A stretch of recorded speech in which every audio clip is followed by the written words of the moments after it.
Bom dia, alunos e alunas. Terminamos hoje a nossa parte de política externa da sequência didática Segundo Reinado. A aula de hoje, o tema é a Guerra do Paraguai.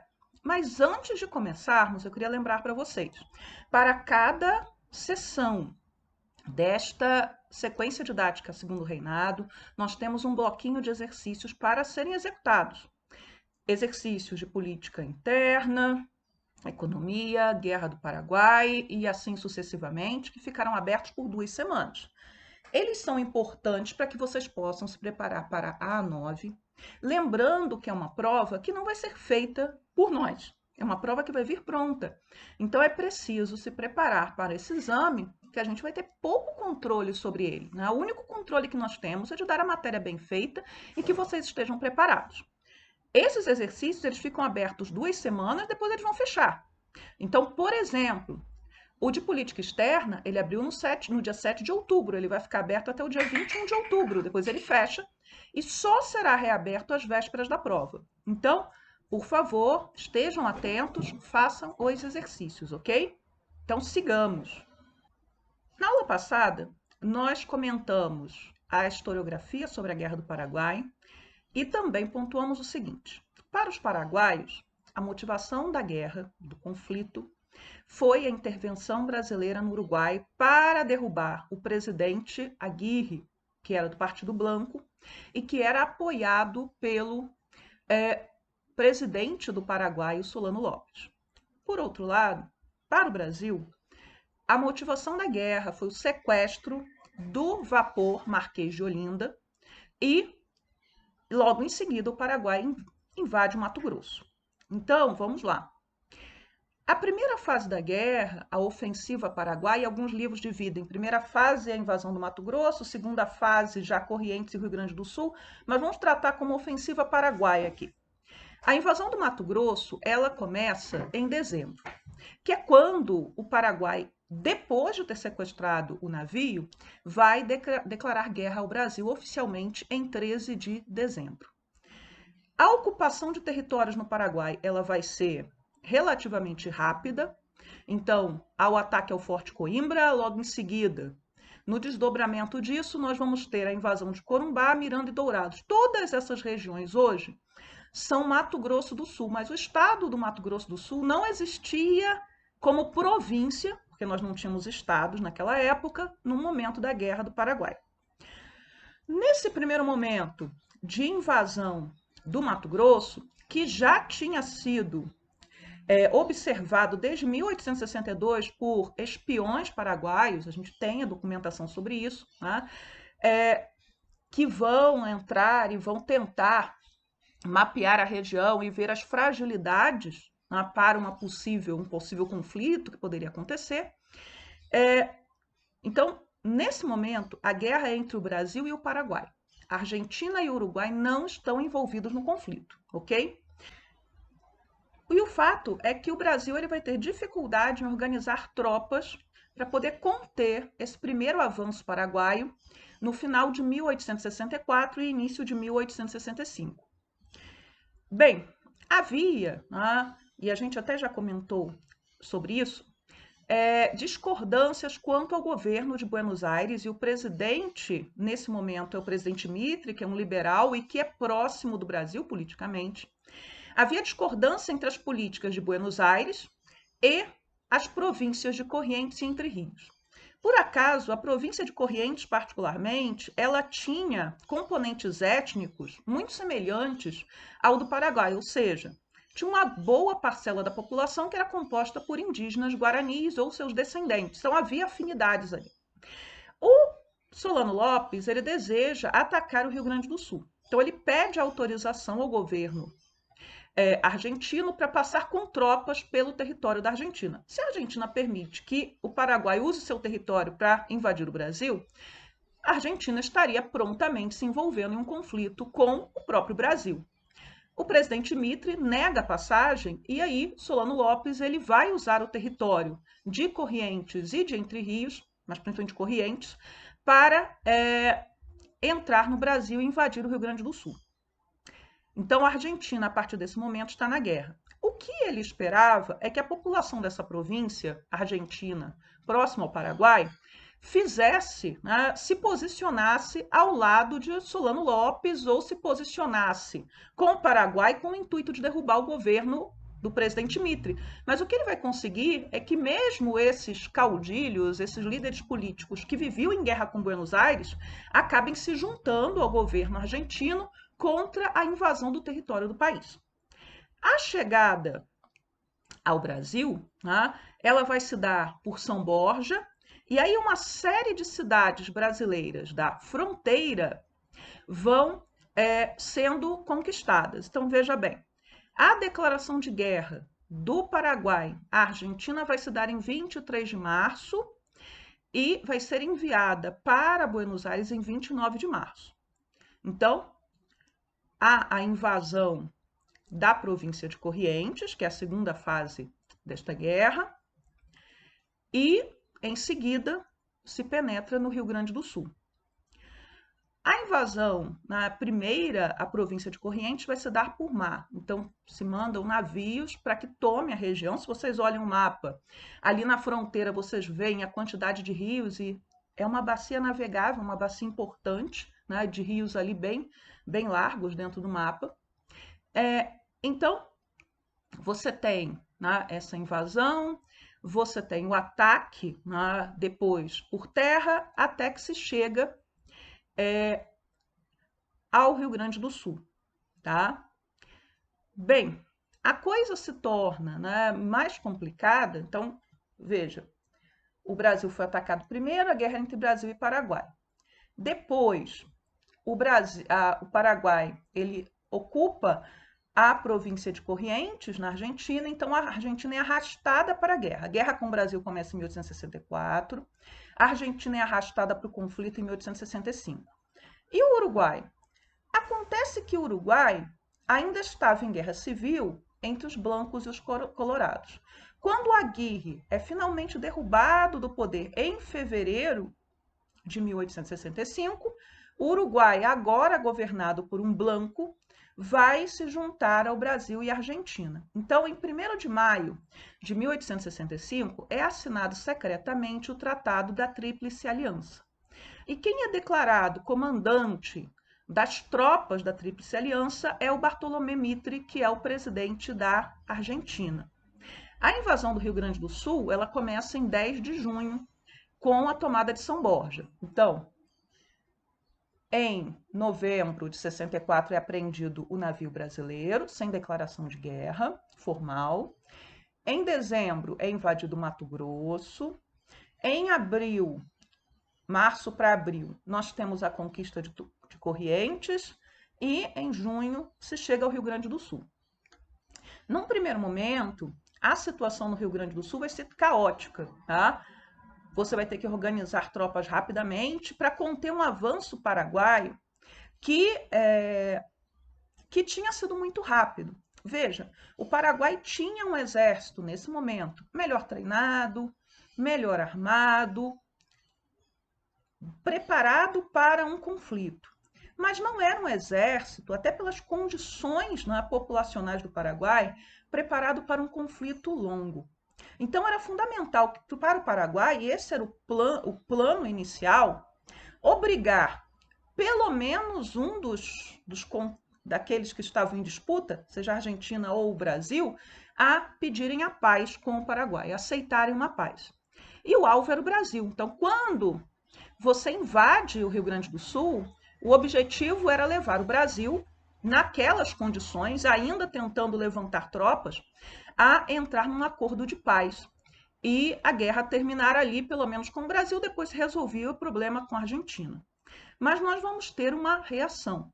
E essa primeira reação é o cerco de Uruguaiana, que vai persistir de 16 de julho até 18 de setembro. Naquele momento, era a cidade mais importante ocupada pelos paraguaios ali no Rio Grande do Sul. O próprio imperador ele vai para o Rio Grande do Sul, né, para, de uma certa maneira, tomar parte, pelo menos assistir parte desse cerco à Uruguaiana. E Uruguaiana vai cair. E cai por quê? Por fome, por doenças, então a incapacidade de garantir, porque uma vez que você toma uma cidade, num conflito, principalmente um conflito nesse momento em que você não tem as armas que você tem hoje, é importante não somente tomar a cidade, mas ter condições de manter essa cidade, principalmente de forma estratégica. O fato é que os uruguaios de novo, os paraguaios perdem a cidade de Uruguaiana e vão ser expulsos do Rio Grande do Sul. A partir desse momento, então, olha, nós ainda estamos em 1865, em setembro de 1865. A partir desse momento, o Paraguai não vai mais invadir território brasileiro, nem vai avançar dentro do território argentino, nem a guerra ela vai passar a ser principalmente dentro do território do Paraguai, ok? E o marco do final dessa ofensiva, dessa primeira ofensiva paraguaia, é a Batalha Naval de Riachuelo, que é a data mais importante comemorativa da Marinha do Brasil. Então você vai estar, a esquadra vai estar sob o comando do Almirante Barroso, e os paraguaios eles são expulsos de Corrientes. A partir desse momento, a guerra ela não mais vai se processar dentro do território nem da Argentina, nem do Brasil. A guerra vai ser somente no território do Paraguai. Uma questão ligada à guerra, no caso do Brasil, vai ser a necessidade de levantar tropas. Num primeiro momento, com a invasão do Mato Grosso e as notícias que começam a chegar, e há notícias verdadeiras, há notícias exageradas, mas o fato é que o Brasil tinha sido ocupado, que brasileiros tinham sido feitos prisioneiros, que os paraguaios tinham saqueado vilas e cidades no Mato Grosso e tinham ocupado o território. Há um furor patriótico para alistamento no exército, naquilo que ficaram conhecidos como os voluntários da pátria. O primeiro a se alistar é o próprio imperador, que vai ser chamado de voluntário número 1.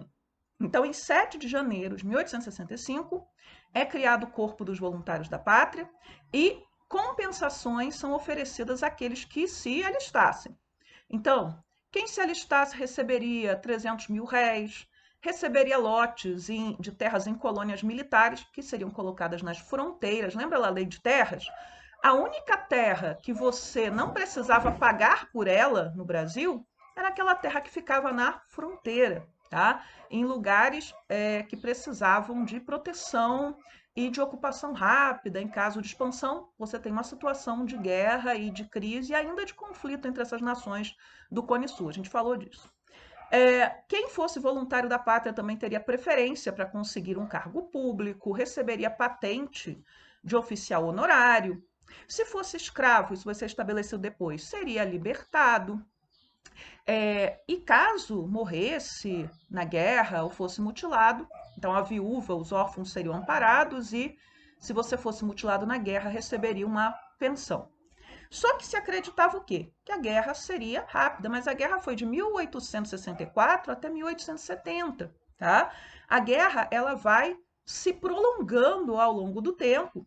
Aqui uma gravura que foi feita de Dom Pedro II na época do cerco de Uruguaiana com os seus 2 genros. A guerra explode e Dom Pedro ele se posiciona. Isso vai ser usado como propaganda, inclusive, para o imperador com uniforme, o imperador que está pronto para o combate, né? O imperador que tem ali, né, um papel também central nessa guerra, e tem. A gente vai comentar daqui a pouco. Com o prolongamento do conflito, essa história de sair se oferecendo para ir para a guerra vai diminuir muito, tá? E aí nós vamos ter os recrutamentos forçados, tá?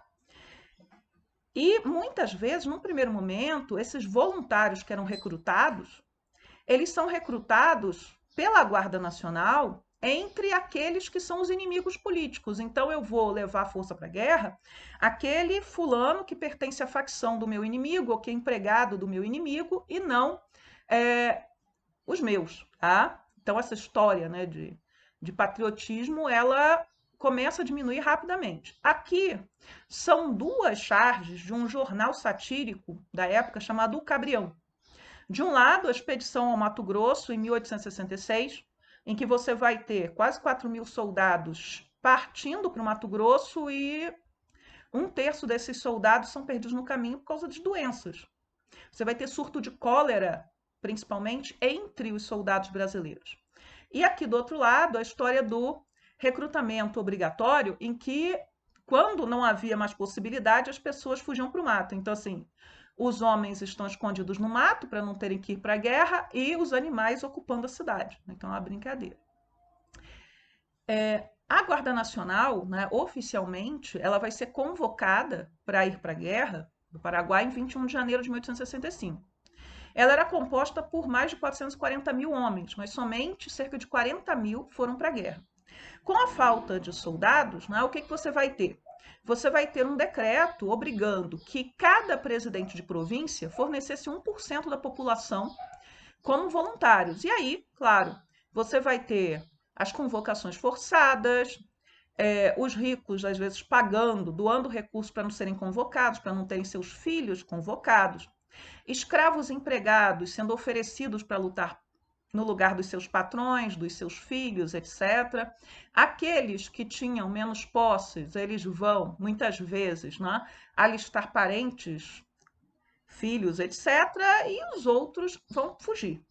A ideia, né, é que os primeiros que deveriam ir seriam os homens solteiros e jovens, né? Mas na falta de homens solteiros e jovens, você começa a levar os casados.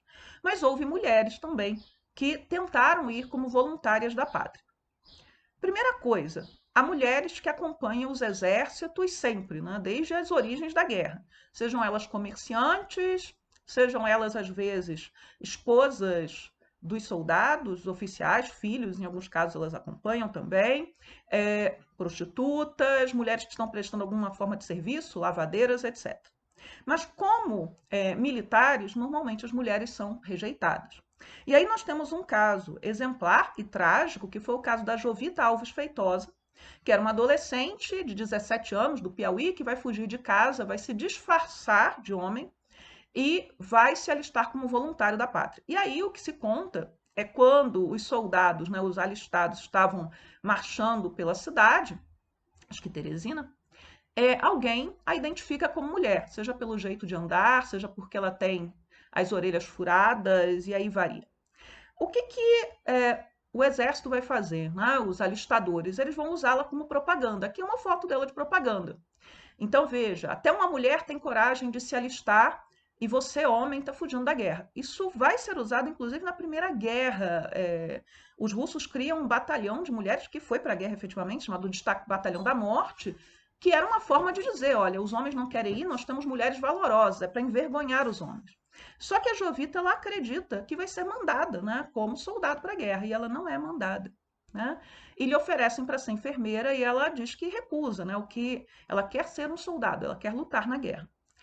E aí ela é despachada para casa, de volta para o Piauí, que ela tinha sido levada para o Rio de Janeiro, com dinheiro para voltar, e a família não a aceita de volta. E aí ela volta para o Rio de Janeiro, e aí você vai ter divergências.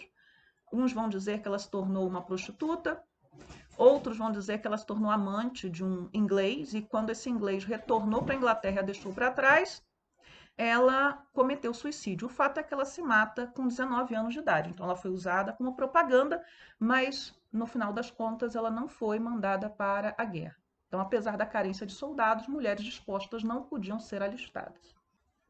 Aqui uma charge muito famosa que vai mostrar exatamente aquilo que eu comentei com vocês. Já apareceu em prova, inclusive, questão de Enem, o patriotismo do senhor de escravos, né? Do Ângelo Agostini. Então, nós temos lá a Liberdade ali no canto, o barretezinho na cabeça, o barrete frígio, reconhece que é do Liberdade, e o senhor alistando o seu escravo, que ainda está com as correntes, para ir lutar no lugar dele ou de seus filhos. Então, essa presença, né, do elemento negro, alguns deles ainda escravizados, nas forças militares brasileiras, vai caracterizar a formação do Exército Brasileiro. Quer dizer, você tem uma presença negra muito forte, negra e mestiça, nesse momento da Guerra do Paraguai, e isso é percebido pelos paraguaios. A gente já vai ver daqui a pouco como isso vai ser retratado. Bem, em 16 de abril de 1866, nós vamos ter a invasão do Paraguai. O objetivo é tomar a fortaleza de Humaitá.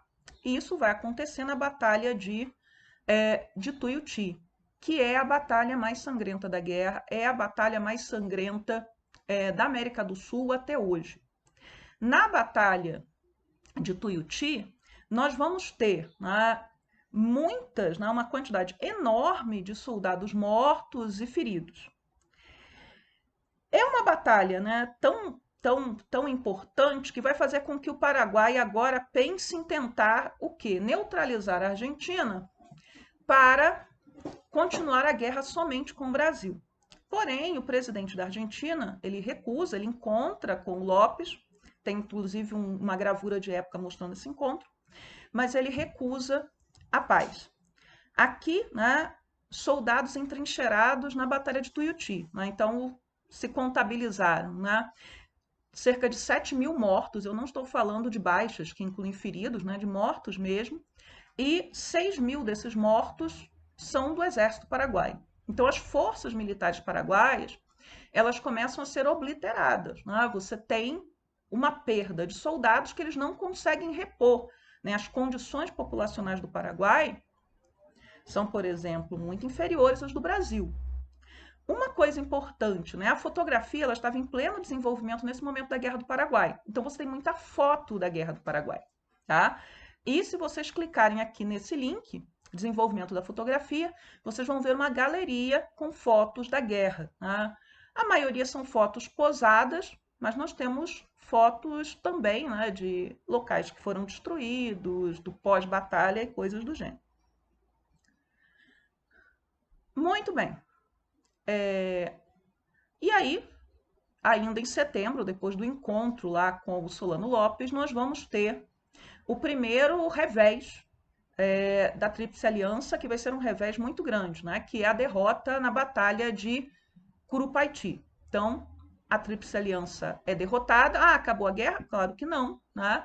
Mas você vai ter que repor os soldados. Então, por conta, né, desse revés, e do fato da guerra começar a ficar estagnada, a gente ainda está em 1866 e a guerra vai até 1870, dentro do território paraguaio, e um dos fatores do atraso, do avanço da Tríplice Aliança, é que o território paraguaio é um terreno desconhecido tanto para as tropas brasileiras quanto para as tropas argentinas e as uruguaias também, né, em menor grau de participação.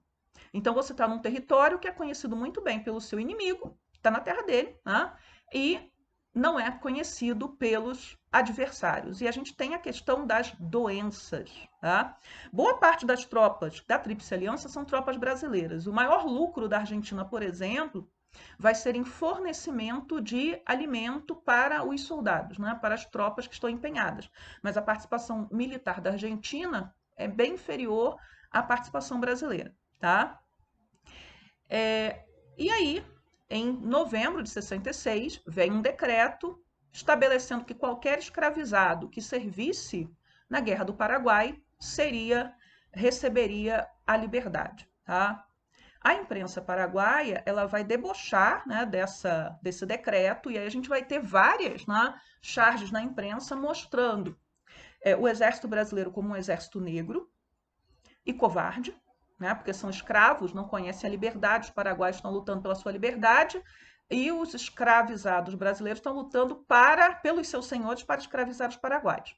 E também, né, há a representação dos soldados brasileiros, ou até do imperador, do Duque de Caxias e outros, né, ali está Tamandaré, o imperador, e do outro lado eu não consigo identificar quem é, sendo representados como macacos. Então, a ideia, né, de que esse soldado negro é inferior e que os negros seriam como macacos. Lembrem que a gente está no século XIX e as ideias racistas, elas não são a exceção, elas são a regra. E são até validadas pela ciência da época, ok? Em abril e maio de 1867, nós temos outro episódio de revés para as tropas da Tríplice Aliança, que é a retirada de Laguna. Então, não há como avançar as tropas, a guerra está estagnada, e aí nós vamos ter as críticas dos conservadores dentro do parlamento. Então, em outubro de 1866, o Partido Conservador ele começa uma espécie de levante dentro do parlamento, responsabilizando o Partido Liberal pelas desgraças da guerra. E aí nós vamos ter a indicação, né, do então Marquês, né, do general Luiz Alves de Lima e Silva, futuro Duque de Caxias, na época Marquês de Caxias, que era senador pelo Partido Conservador para comandar as tropas. E o que a gente tem nesse momento? Nós temos muitos voluntários, uma parte considerável deles forçada, por causa desse recrutamento obrigatório. Nós temos tropas desanimadas, porque a guerra não avança e não há no horizonte, claro, para esses soldados que o Brasil, a Argentina e o Uruguai irão vencer o Paraguai. A imprensa ela faz uma campanha feroz contra a guerra, então é chamado de o açougue, né, do Paraguai. Então, aquela história, né, do elogio. Então, antes você elogia pela guerra, estimula o patriotismo, mas nesse momento, olha, a guerra era para durar alguns meses, tá? E a guerra está durando já quase 4 anos. Alguma coisa tem que ser feita para parar esse conflito que está endividando o Brasil, matando brasileiros, enfim, a ideia do açougue mesmo. O Duque de Caxias, então, ele vai ser enviado, né, para o campo de batalha, e ele vai inspecionar as tropas e vai tomar uma série de medidas que não são somente de cunho militar stricto sensu, treinar melhor as tropas, né, discipliná-las, expulsar, por exemplo, o bando de gente que ia atrás dos soldados e que muitas vezes atrapalhava, né, a organização das tropas, mas ele percebe que é muita gente mal alimentada, muita gente doente, principalmente com cólera. Então ele vai mandar colocar filtros com água potável, né, porque a cólera é transmitida, entre outras coisas, pela água contaminada, vai mandar vir remédios, roupas limpas, fardamento adequado. Então, essas medidas, que são medidas de logística e são medidas humanitárias, né, vai se preocupar, por exemplo, com a melhoria da qualidade dos hospitais de campanha, vai ajudar, né, nessa ofensiva final da guerra. Tá? E, no fim das contas, né, nós vamos ter a tomada de Assunção em 1869, em 1º de janeiro de 1869, e para o Duque de Caxias, eu até vou falar da dezembrada daqui a pouco, né, que é o que vem antes, o Duque de Caxias ele não permanece como comandante das forças brasileiras e das forças da Tríplice Aliança, porque ele primeiro assume as forças brasileiras, depois assume geral, porque o Mitre ele vai recuar, ele vai abandonar o comando central, porque ele estava também sendo questionado pelos argentinos em relação ao prolongamento dessa guerra. Então ele volta para Buenos Aires, ele abandona, né? Abandona assim não, né? Ele abandona nesse sentido aí que ele deixa, ele passa para o Duque de Caxias, que ainda não é Duque de Caxias, o comando das tropas. Após a tomada de Assunção, o Duque de Caxias, né, ele vai se tornar Duque de Caxias, está até relatado nesse slide, ele começa, né, ele vai deixar muito claro para Dom Pedro II que a guerra, em termos militares, ela estava vencida, que era o momento de negociar a paz com o Paraguai em posições favoráveis para o Brasil.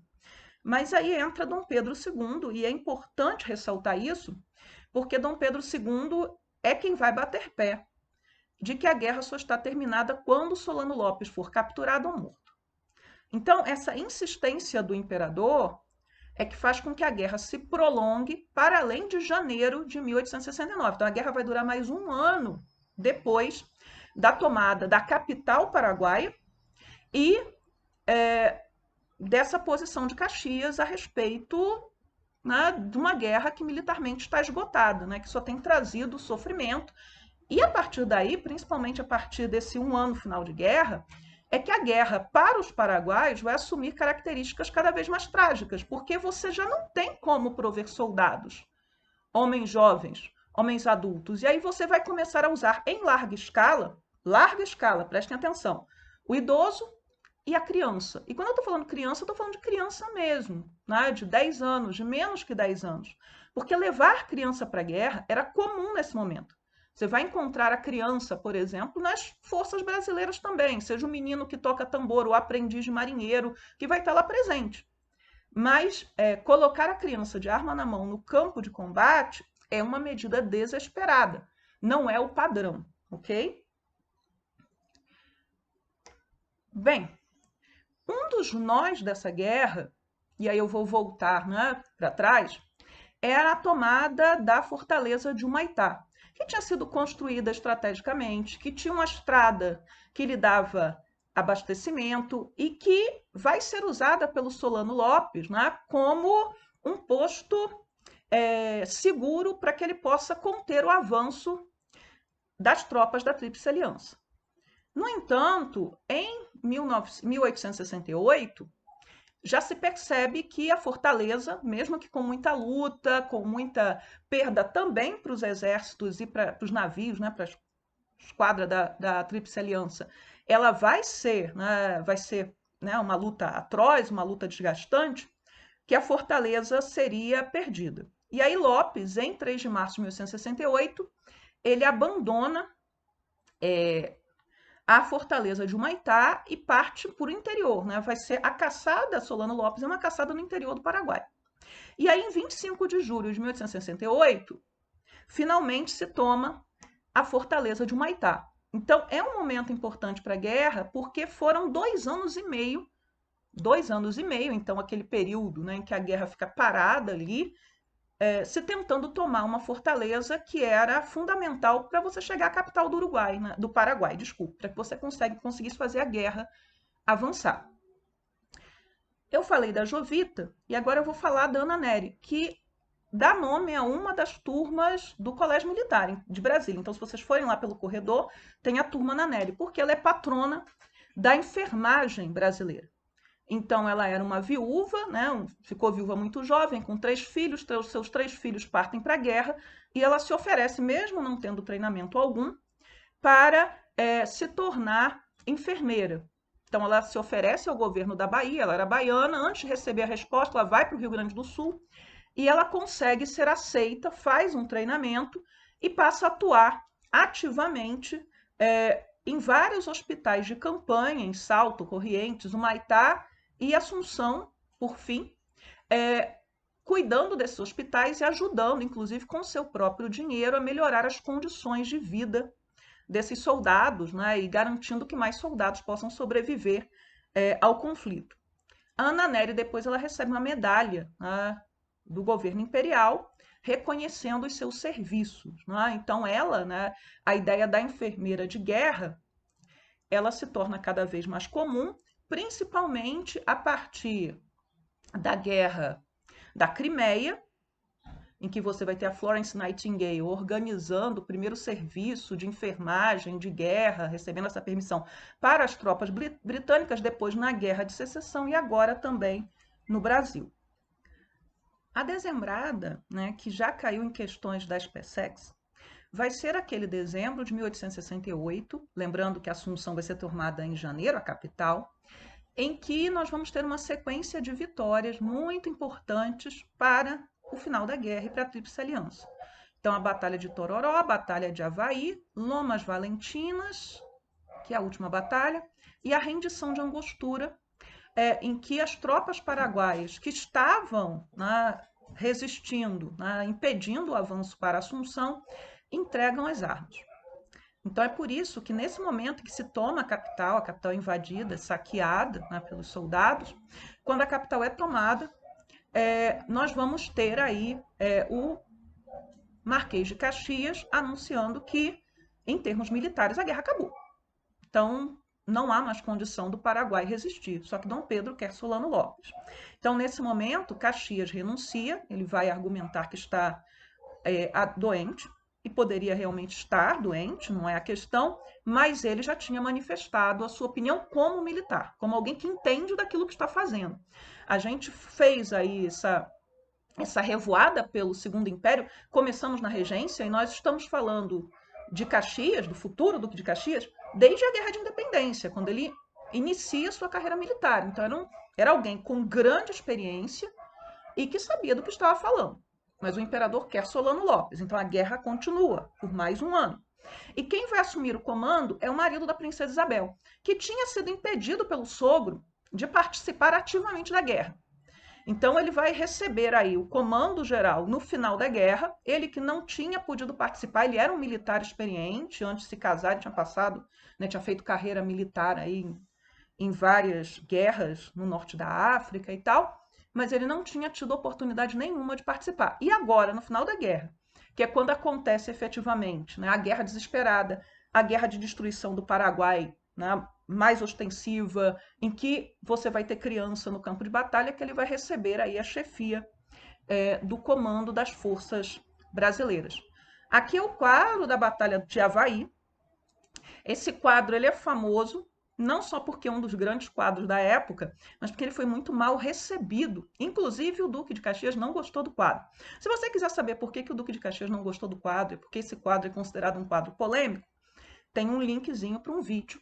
É um vídeo curto, e aí vocês vão lá e assistam esse vídeo e vocês vão saber por que esse quadro não vai ser visto como um bom quadro, nem como um bom quadro em termos de arte, nem como uma boa representação do conflito, ainda no momento em que ele é lançado, lá em 1877. Tá?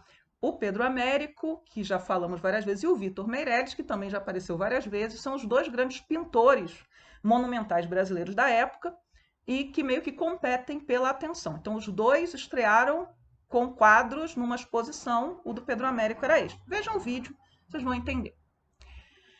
Muito bem, o fim da guerra, né? Estamos chegando lá. O Conde D ele vai chegar a Assunção em 14 de abril de 1869, a tomada da capital foi em 1º, né, de janeiro. Ele vai assumir o comando, nós vamos ter em 5 de maio a destruição da fundição Ibicuí, que é onde você fabricava as armas do exército paraguaio, aquelas que não vinham de fora, e levando-se em consideração que o Paraguai estava, depois da derrota lá, em que você expulsa os paraguaios de Corrientes, o Paraguai não tem mais saída para o mar. Não tem mais acesso aos rios, então o Paraguai está isolado, não tem como trazer arma de fora. Está isolado em guerra contra Brasil, Argentina e Uruguai. Em 16 de agosto de 1869, vai acontecer uma das mais trágicas batalhas da guerra, que é uma batalha que é muito utilizada principalmente para caracterizar a crueldade dos brasileiros. E aí é preciso levar em consideração, né, as dificuldades aí que aconteceram nesse momento. Então você tinha, né, as forças da Tríplice Aliança, cerca de 20 mil soldados, a maioria brasileiros, e as tropas paraguaias com 6 mil soldados aproximadamente, a maioria deles crianças. Crianças pequenas que foram obrigadas a se disfarçar de adultos, se isso fosse possível, veja bem, usando barba e postiça e pintando o rosto. A batalha aconteceu numa região de Matagal, já no final da tarde, então já estava anoitecendo, e as tropas paraguaias vão ser massacradas. E aí só depois, né, que a batalha já está em andamento, já está acontecendo, é que se descobre que boa parte daqueles soldados eram crianças. Então, o objetivo, né, do exército paraguaio, sob as ordens de Solano Lopes, era efetivamente, fazer com que as crianças lutassem no lugar dos adultos que não existiam mais. E 2, que as tropas da Tríplice Aliança, naquela situação de matagal, de semi-escuridão, tomassem as crianças como adultos. Então vejam as dificuldades, assim, dizer que houve um massacre, esse massacre foi planejado, os brasileiros foram particularmente cruéis e você tinha munição por todo lado. Então, há relatos da época que vão dizer que o Conde D foi tão cruel que mandou atear fogo aos feridos, foi destruído um hospital de campanha. E hoje, né, outros interpretam dizendo o seguinte: olha, você tinha tanta munição abandonada e fogo que pode efetivamente ter acontecido uma explosão. Né?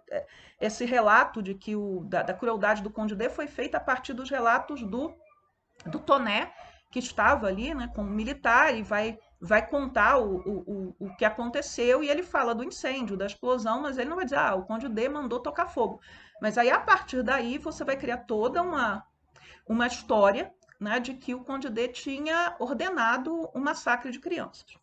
Por isso, essa batalha, né, ela vai ter vários nomes. Né? Ela vai ter aqui o quadro da batalha, que para os brasileiros é Batalha de Campo Grande, mas para os paraguaios ela é a Batalha de Acosta-Inhu, ou é a Batalha de Dois Ninhos. Então, o dia da batalha, que é o dia 16 de agosto de 1869, vai se tornar o Dia das Crianças no Paraguai. Tá? E o Solano Lopes ele vai ser pego em 1º de março de 1870, ele não será capturado, ele vai ser morto por 2 militares brasileiros. A guerra acabou. Não há mais Lopes, não há mais um comandante no Paraguai para dizer a guerra tem que continuar. E tinha sido satisfeito o desejo de Dom Pedro II, que era ter Lopes destruído. Então, a guerra termina em 1870, ela começou em dezembro, então ela começou em dezembro de 1864 e ela termina em 1º de março de 1870. Resultados da guerra para o Paraguai. Então, vocês têm um mapa, aí os slides vão estar disponíveis. O Paraguai ele vai perder uma parte considerável do seu território, que é o que está em laranjinha mais escuro. A parte laranja mais amarelada foi a parte que eles ocuparam no início da guerra, no primeiro impulso de guerra. Então, na Argentina, no Brasil. E o Paraguai ele também vai ser condenado a pagar uma indenização de guerra. Getúlio Vargas, veja só, a indenização de guerra vai ser estabelecida depois do conflito, mas até 1943, o Paraguai não tinha conseguido pagar essa indenização. Então, Getúlio Vargas vai ser o primeiro presidente brasileiro, o primeiro governante brasileiro do pós-guerra do Paraguai, antes também a visitar o Paraguai, e ele perdoa a dívida do Paraguai. Até 1876, o Paraguai vai estar ocupado e não se sabe exatamente quantos paraguaios morreram no conflito. As estimativas hoje, né, não estou levando em consideração o livro do Chiavenato, que vai falar quase de 1 milhão de mortos, as estimativas hoje é que entre 180 mil e 200 mil paraguaios, a maioria homens em idade produtiva, foram mortos. A população do Paraguai, à época, era de aproximadamente 406 mil pessoas. Então, metade da população morreu. Aqueles que sobrevivem principalmente são crianças, mulheres e velhos. E aquela ideia de república camponesa ela vai ser enterrada. Então, o Paraguai é um dos países com a maior concentração de terras nas mãos de poucos da América Latina. Então, são efeitos da guerra. O Paraguai se tornou uma nação pobre, né? Mesmo 150 anos depois da guerra, por causa da Guerra do Paraguai? De forma nenhuma. Temos que levar em consideração os sucessivos governos paraguaios. Porém, a Guerra do Paraguai foi um golpe muito duro e depois, no século XX, o Paraguai se envolve numa guerra com a Bolívia. Essa sim movida por interesses imperialistas, interesses no petróleo, que é a chamada Guerra do Chaco, em que o Paraguai vai perder território, seu território rico em petróleo, para a Bolívia. Mas isso não é história para o segundo ano. E para o Brasil? Muito bem. Uma das questões importantes já caiu em prova, já caiu em concurso, o Brasil gastou muito com a guerra. Então, 11 vezes o orçamento anual do país em 1864 foram gastos com essa guerra. Então, o governo brasileiro terminou se endividando e aqueles que mais emprestaram dinheiro para o Brasil foram os ingleses. As perdas humanas para o Brasil, elas são calculadas em aproximadamente 50 mil pessoas. Você vê que é tudo redondinho, porque você não teve contabilidade mesmo. Teve gente desaparecida, gente que fugiu do combate, enfim, aproximadamente 50 mil pessoas. A Argentina perdeu aproximadamente 18 mil, ganhou muito dinheiro fornecendo víveres, né, alimentos principalmente para as tropas brasileiras, e o Paraguai perdeu 3.120 pessoas, né, homens, na guerra. A guerra, ela vai beneficiar no primeiro momento a imagem do imperador, né, o imperador que venceu a guerra, né, o genro do imperador liderando as tropas, mas essa ideia do imperador como o grande vitorioso da guerra, ela vai ser superada principalmente por conta da campanha republicana, que vai começar a ficar muito forte na década de 1870. Inclusive, né, pontuando aí, né, o Conde D como um líder incompetente no final da guerra. Isso também faz parte dessa campanha. Mas isso também fica para quando a gente for falar do final do Império. Agora, quem sai muito fortalecido do conflito é o Exército como instituição. Então, o Exército ele entra numa situação de desorganização e, ao sair, ele se apresenta como uma organização profissional, estruturada e que vai ser bem vista pela opinião pública. Né? Foi o exército liderado por Caxias, que venceu a Guerra do Paraguai. Um outro problema, né, ligado aí ao exército, é que o exército ele tem uma grande parcela de negros nas suas fileiras, alguns deles ex-escravizados. E o sentimento abolicionista ele vai crescer enormemente durante o final da Guerra do Paraguai, dentro do exército também. Porque se os negros lutaram as guerras ao lado dos soldados brancos foram tão corajosos quanto eles, tiveram um desempenho tão bom, por que que eles vão ter menos direitos e serem tratados como inferiores? E aí o drama desses soldados que são ex-escravizados. Eles lutaram na guerra, eles ganharam para si a sua liberdade, mas suas famílias continuam escravizadas. Então, nos anos seguintes, nós vamos ter o Exército Brasileiro como um ator político cada vez mais importante no final do Segundo Reinado e um aumento das críticas ao poder imperial, inclusive dentro dessas discussões sobre abolição da escravidão no Brasil. Então é isso, pessoal. A próxima aula é exatamente sobre o fim da escravidão e a imigração. Tchau, tchau para vocês.